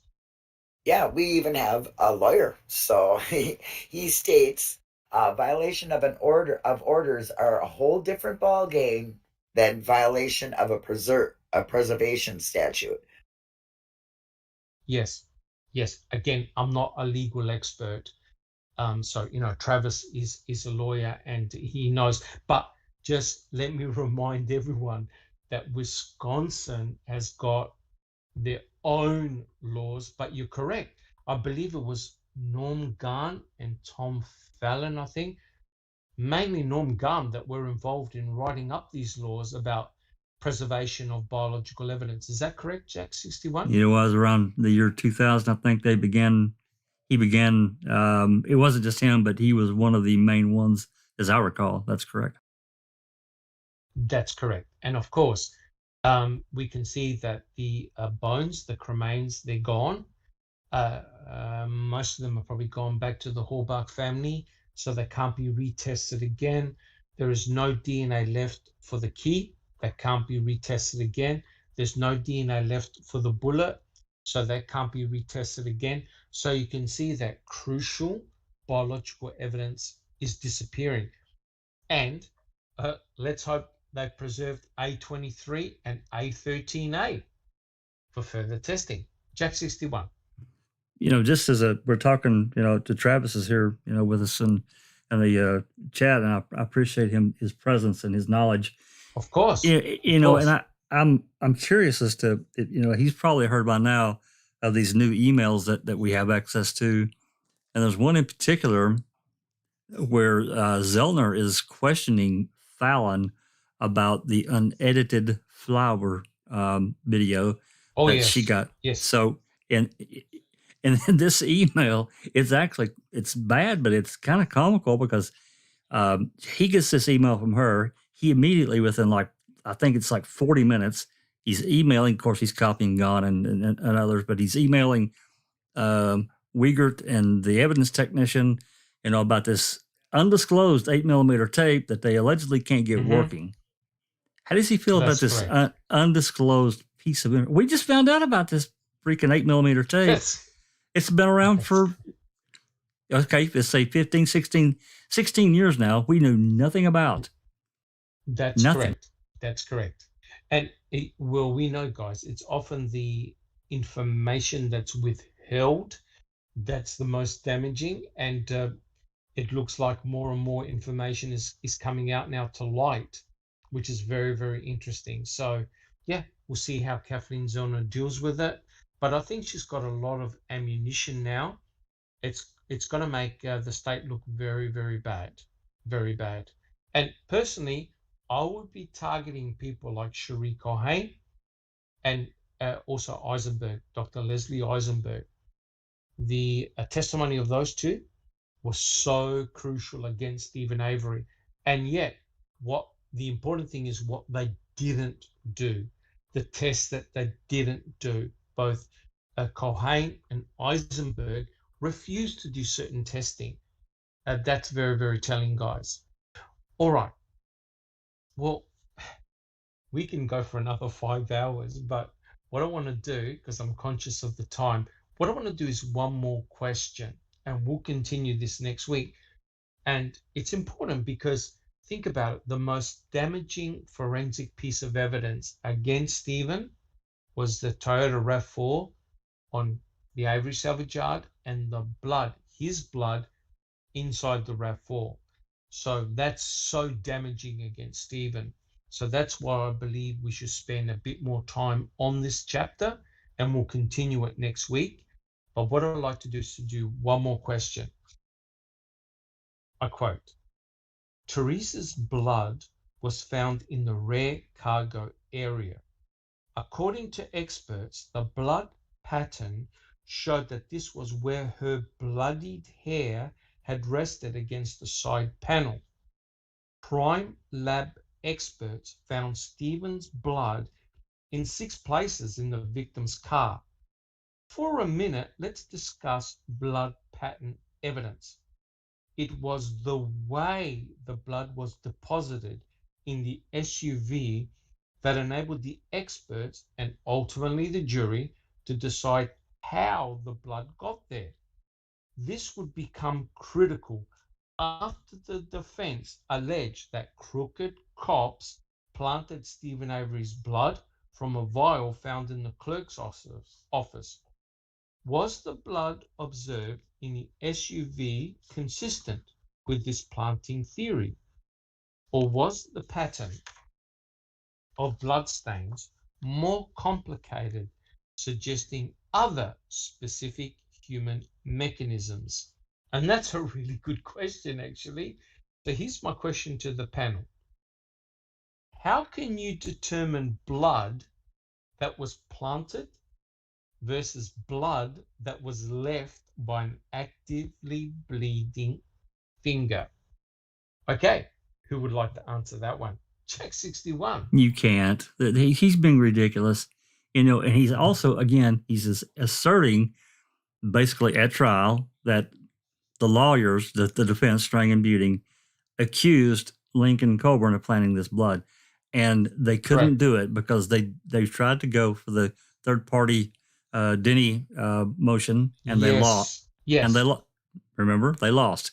That was a closed session. That's correct. So there was no direct accusation. They were allowed to probe certain things during the trial, but they could not make any direct accusations. He's full of shit. That is correct. So, Jack, can you actually tell the difference between blood from a dripping finger and blood from a dropper? No way. No, you cannot. Bibi, do you have a comment? Not even if they were smart enough to mix the blood in the back. Yes. And one important point, I think that was said in chat, and also I think Jack 61 alluded to, there was no mixture of bloods. As in, Right, even if they were smart enough when they were setting him up and planting the blood, to mix some in the back, you still are not going to be able to tell that it actually mixed together or that somebody was framing him and mixed it together. Correct. But that highlights one important point here, guys, and that is when they saw the blood in the back of the RAV on that plastic panel, they didn't know where that blood was from. They didn't know that that was the victim's blood, or in actual fact, from the killer, right? So hence, there was no mixture of blood anywhere in that RAV. What's interesting is that you have the droplets of blood at the front that pertain to Stephen Avery. You have the droplets of blood pertaining to Teresa Halbach at the back. Now, if a bloody murder took place involving a knife and a gun, it's incredible that you don't find any mixtures of blood between Stephen and the victim. Because remember, Stephen and Brendan Dassey allegedly handled Teresa Halbach on multiple occasions to put her in the back of the RAV, etc., etc. And what is very, very telling here, guys. Sammy, do you have a question? Oh, I just wanted to mention that Travis had said, unless there's a valid way to test for something in planted blood that would reveal it, could only be planted. And my thing is this, as far as I know, there's not. And guess what? If there's not a way to prove it was planted, there's no way to prove it wasn't. Oh, that's correct. That's correct. I think if Kathleen Zellner is correct, her experts are correct that it's fresh blood that's in the RAV4, it could either come two ways. If we assume that Stephen Avery was innocent, in other words, that Stephen Avery himself didn't leave the blood, that means that either the swab was swapped by Cherie Culhane and she fooled the investigators, or the blood came from the sink, right? If it was fresh blood, it had to have come from the sink. Yes, that does bring complications, because it means that if you use the blood from the sink, it doesn't have EDTA in it. It's fresh blood. That means that blood you have to use very, very quickly, because if you leave the blood standing, it's going to coagulate, right? It's going to clot. Or so the Grand Dam. That blood. The Grand Dam was there. Or the Grand Dam, correct. So you had to use blood that was relatively fresh and place that within the RAV4. So if you use the blood from the sink, it meant that whoever got that blood had access to the blood and access to the RAV, right? And had access to the RAV4, because you have to use that blood very, very quickly. Otherwise, it's going to coagulate, clot. Checking convictions. And they had to know it was Stevens. That is the other very big part here. You had to know that it was Stevens' blood. That's correct, because the theory is and Kathleen Zellner said it. There's no way the police would use the blood from the sink, because they didn't know that was Stephen Avery's blood. It could have been from Teresa. So you can't go planting blood that you don't know who it's from. That's why I personally believe the blood vial is very, very attractive, because you know it comes from Stephen Avery and it's pure. Checking convictions. Do you have a comment? Am I correct in saying that Colburn knew there was blood in the Grand Dam? Well, that's it. Well, that's it. But the question is this, right? Did Colburn actually know that Stephen Avery was had a cut on his finger? That's the question right there. That is the question. Well, yes, that's what if he was walking around and seen that and Stephen was out there, he probably said, boy, there's a lot of blood in here. And Stephen goes, oh yeah, I cut my finger. That, that could be unsaid. And Stephen might not remember that. That's correct. And Colburn would never admit to that. In fact, I think they asked Colburn whether he noted that Stephen Avery had a cut on his finger, and he goes, no, I didn't take any note. Because remember this, guys, remember, just one important point. If there's blood in the RAV4, which there is, then the guilters will say, well, how convenient, to quote Bibi, how convenient that Stephen Avery just happened to have a cut on his finger. But he had cut his finger a long time ago. And even Roland Johnson said that he saw that cut weeks ago, and he had reopened the cut. I think it was on November the 3rd when he was working on Barb's trailer, and he recut it again. Alice. Yeah, was it no? I mean, that would take it back to what she said in that interview, that pointing the finger at a family member. Yes. For the blood being, if they're saying that the blood just came to the sink, right? Then that's correct. And yeah, that's her pointing her finger at somebody that lives on the property, in the vicinity, in the family, or whatever. But you've also got to remember that when Stephen says that he came back, he smelled smoke in his trailer as well. Yes, and I could actually tell you where I reckon that smoke came from. That smoke came from his brother Chuck, because his brother Chuck was actually a very heavy smoker. And so I remember when they were going to Menards, Stephen saw tail lights near his property, and they turned around and went back. And Stephen got out with a torch and started checking. His brother was obviously waiting for him, right? And his brother was likely smoking. So Stephen probably remembered the smell of smoke. It's likely from Chuck Avery, his brother. But here's a very important point. I don't want to be scandalous here or nefarious. Let's think about who knew that Stephen Avery bled, right? And the answer is his brother Chuck knew that he bled, and also Bobby Dassey knew that he bled as well. That's all I'm saying. I'm not saying anything else. Bibi. And one of the people who had interviewed him, didn't they first say that he kept his hand in his pocket a lot? That's correct. And also when there was I don't know if it was Colburn or not, but yes, but there was a reporter who actually videotaped his finger, and you can clearly see the cut, but it had scabbed over, right? The wound had scabbed over, and when they interviewed, I think Kathleen Zellner spoke with Stephen Avery. He says, "Oh, I get cuts all the time because I work with tools, so I get cuts and abrasions. So bleeding, that's just standard. So both his brother Chuck knew that Stephen bled, because Stephen had to go in his trailer to put on duct tape, believe it or not. And I believe Bobby Dassey knew that Stephen Avery had bled as well. Checking convictions. So in other words, you're just saying when he went back to check for the lights, it could be very possible that Chuck was smoking, and he just smelled that, because Stephen is not a smoker, and he will smell smoke. Okay. That is correct.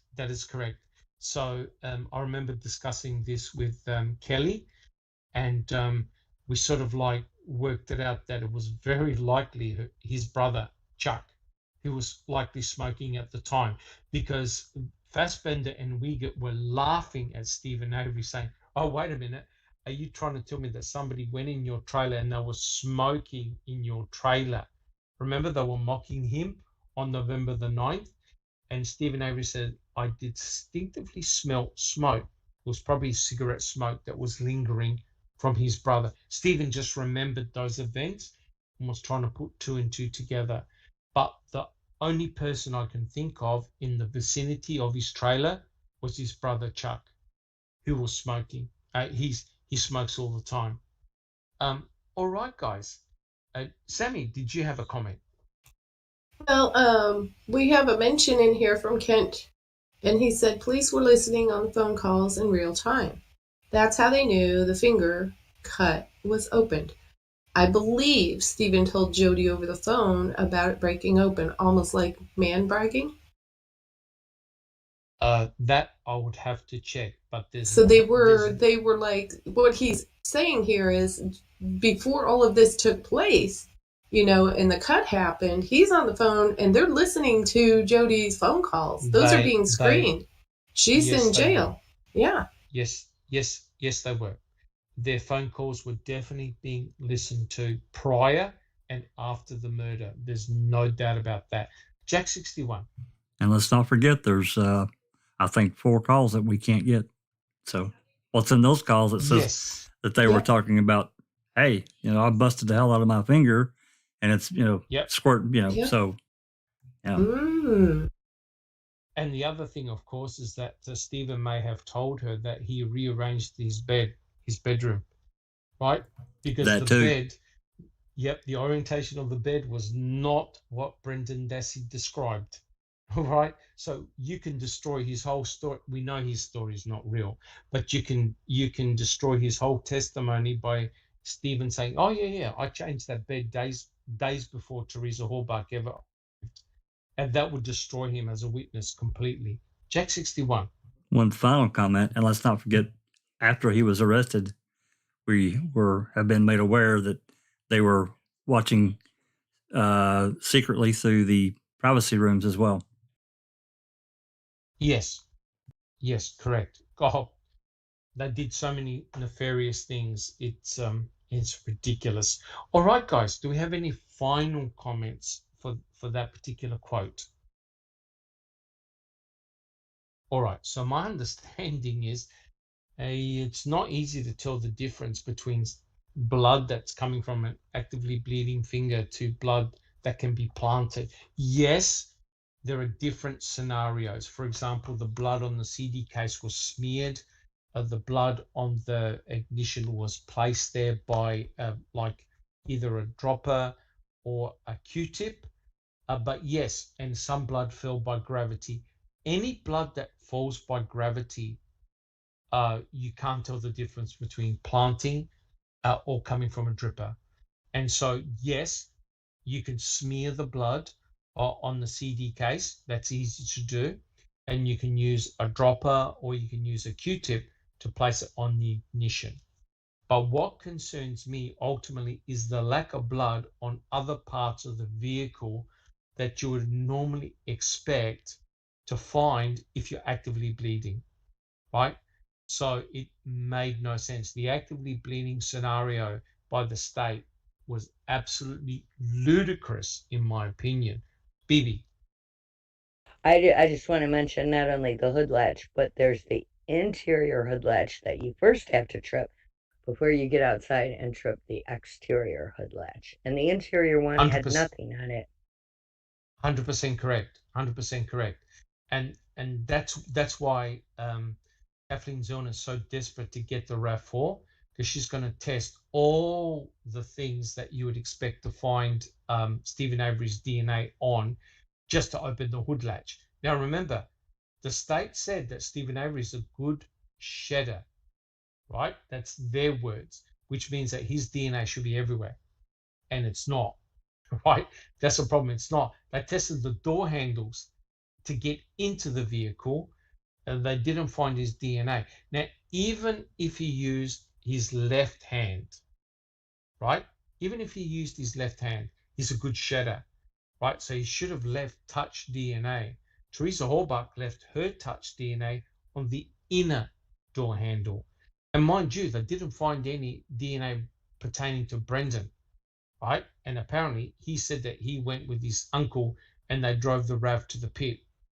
There's no evidence of Brendan Dassey ever being anywhere near that RAV4, right? And the blood that you find in the RAV4 pertaining to Stephen, that doesn't make any sense either. So it's very, very interesting. Well, look, guys, I am conscious of the time, and we've had a blast and some excellent questions from the panel. I don't want to rush this because we haven't even started this chapter. We can go for another 2 hours. So guys, why don't we leave it for next week? We'll continue this series of excellent questions, because the chapter on the blood is one of the most important chapters in the whole book, because it's critical forensic evidence.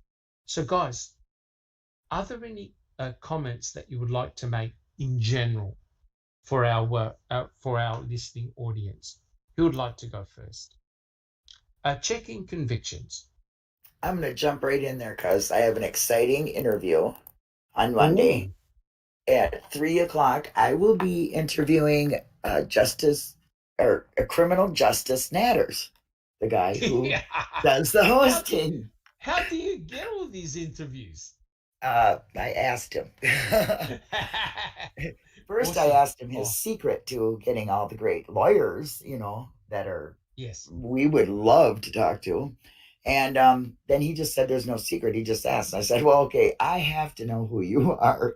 And he is a prominent lecturer for criminal defense law.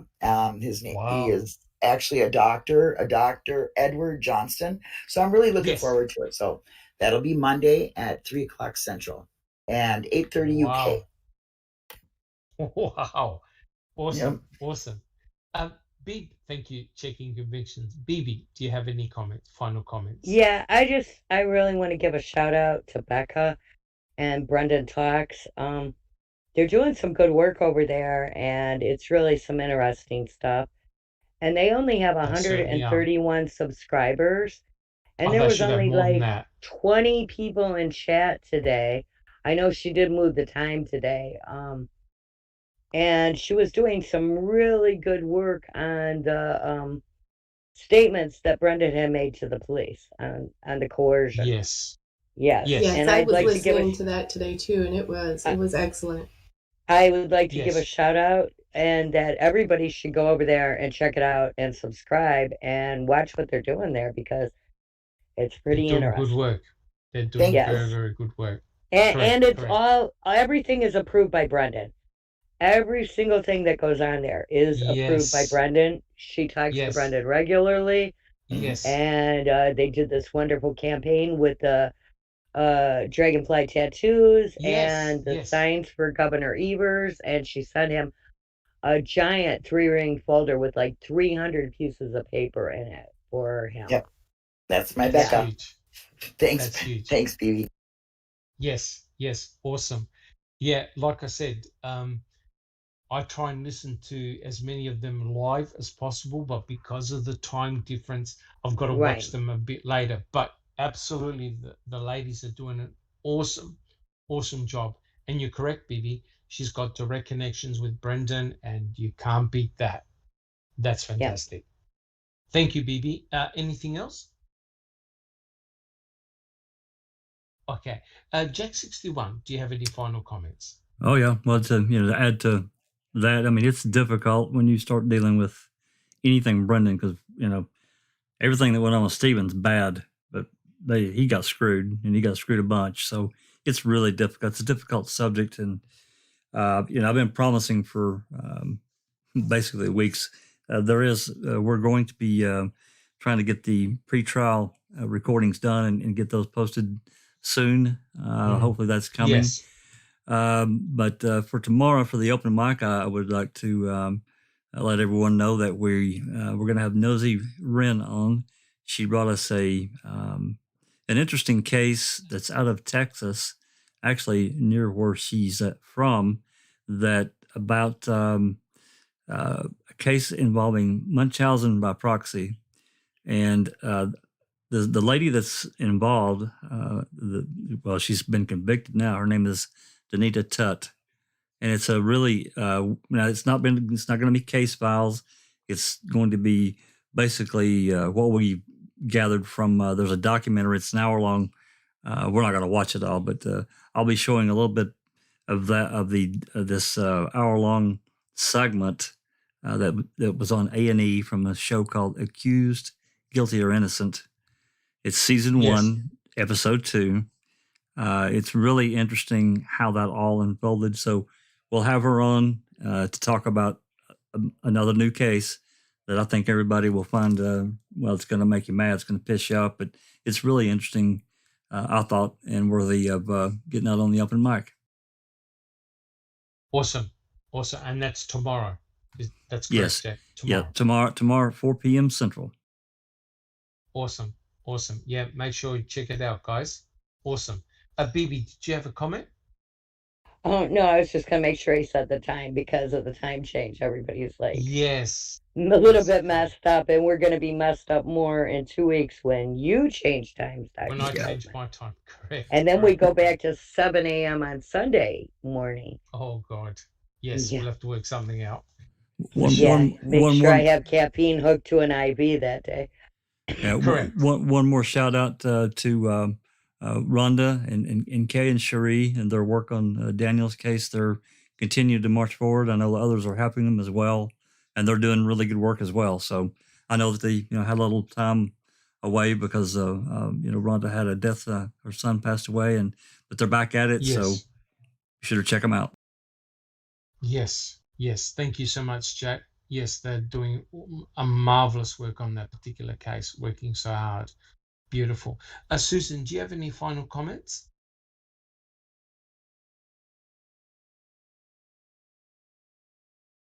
Not sure whether No sugar. I'm good. Thank you. Thank you, Susan. And Sammy, do you have any final comments? I just want to tell everyone out there how much we appreciate them coming and listening, and we try to offer you as much as we can to get you out there and help you to learn as much as you possibly can. And we do appreciate you all. And if you ever find yourself in a dark place, I want you to understand that, we're all in this together, and don't get discouraged. We're all waiting, and we all care about you. This is important, and we're just going to keep on going with this. But I can't tell you enough how much we appreciate you all. Thank you.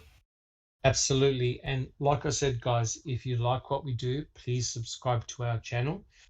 If you like our video presentation, our podcast, please give a thumbs up. If not, tell us how we can improve, and we'll try our very, very best. And I'd like to, first of all, thank all of our listeners for coming on board. Thank you so much. And I'd like to thank our panel for their excellent insight and questions. And thank you, guys. We'll catch you all next week, and we'll continue with this chapter on the blood. Thank you. This has been a Foul Play production. And we're out.